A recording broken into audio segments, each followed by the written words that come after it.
Hello, this is Tanya. This is Rona. Today we're making this video as a student and Cambodian citizen living in this beautiful country.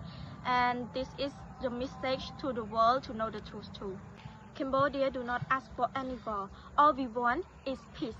Thailand keep invading Cambodia again and again. Even President Donald J. Trump and President An Ba try to make phone call to ask for peace for both countries. Also, Thailand don't respect peace agreement in Malaysia that was signed by both Prime Minister. Thailand still attack Cambodia. Thai military launched an attack on Cambodia territory.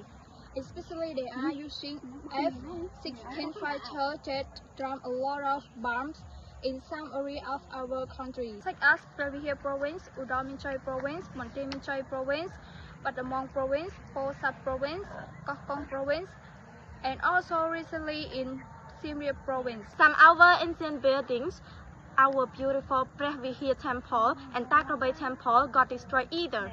In this hard situation, we would like to thank our brave Cambodian soldiers, our heroes.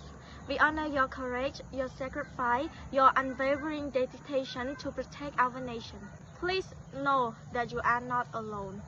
Your people stand firmly behind you, holding you in the hearts and prayers. We believe in you and we believe in the truth and peace you are trying to fighting to protect. Stay strong, stay safe, and may peace, justice, and victory always be with you. From your people with love and respect. Thank you. Okay.